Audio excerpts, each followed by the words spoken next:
You are 3 stories up in a tree, in the dark, with no rope harness, just your bare hands and a fire you set to smoke out a wall of angry bees.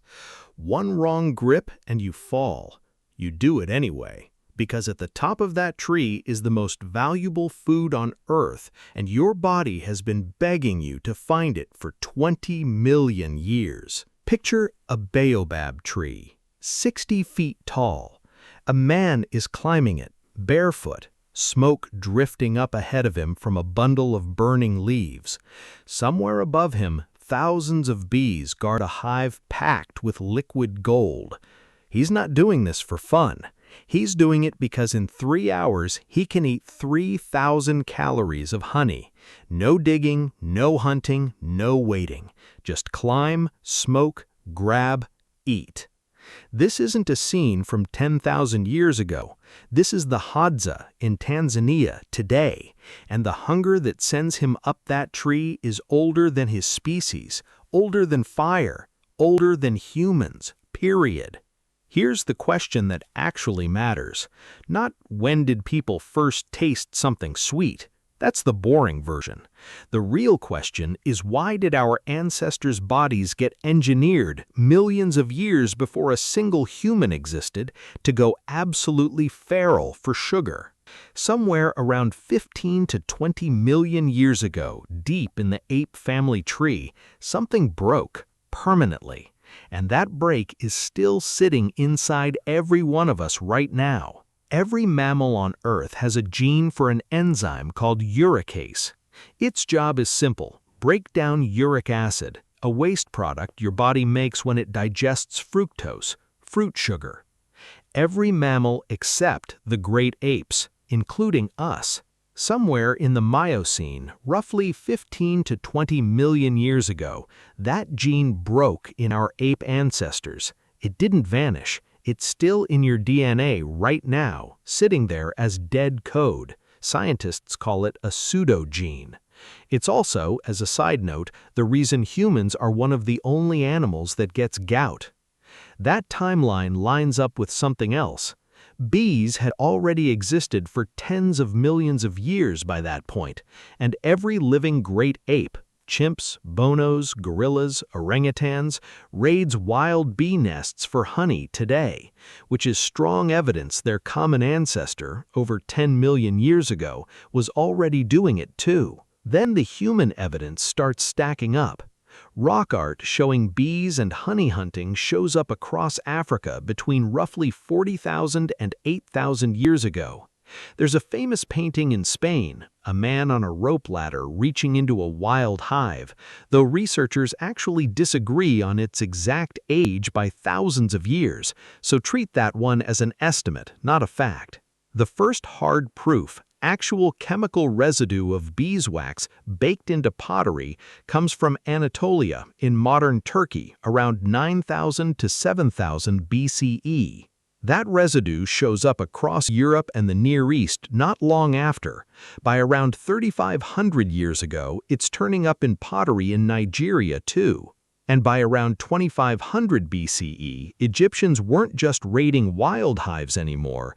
Tomb art shows them keeping bees on purpose in cylindrical clay hives. So why did losing that gene actually help anyone?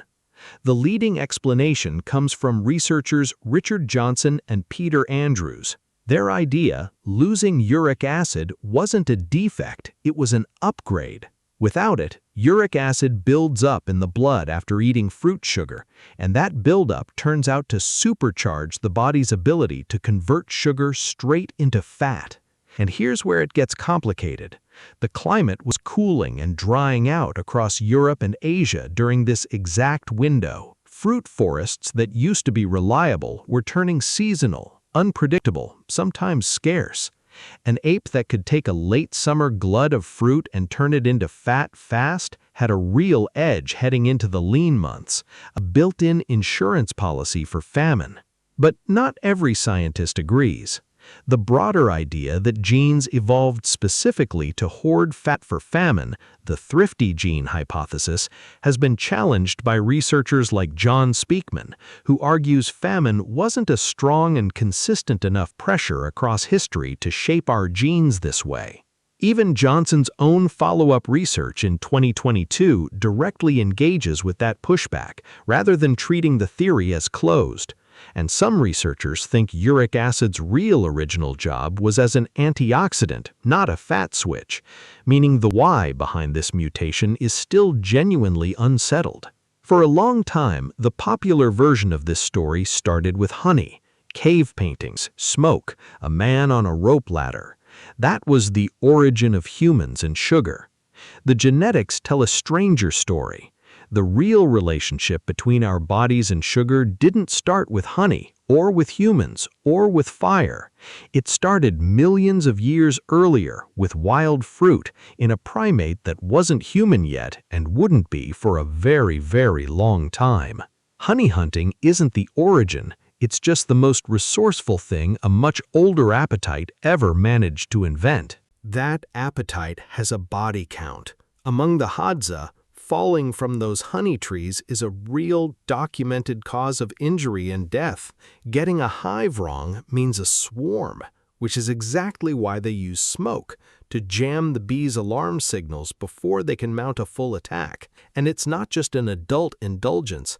Liquid honey is one of the first weaning foods given to Hadza infants, a direct line between this ancient sugar hunt and whether a child survives. Now zoom all the way out. That same broken gene, that same wiring built for scarcity is still running inside you, except the environment it was built for is gone. No more seasonal scarcity. No more 3-hour climb up a tree for a single hit of calories, just a checkout aisle at arm's length, stocked with unlimited sugar. Johnson and other researchers point to exactly this mismatch as a major driver behind modern obesity, insulin resistance, and gout. Not a new flaw in the system, but a 15-million-year-old survival mechanism firing perfectly in a world it was never designed for. Somewhere, right now, a man is climbing 60 feet into a tree, risking a fatal fall, chasing the same reward a fruit-starved ape was chasing 20 million years before he was born. Different tree, different century, same hunger.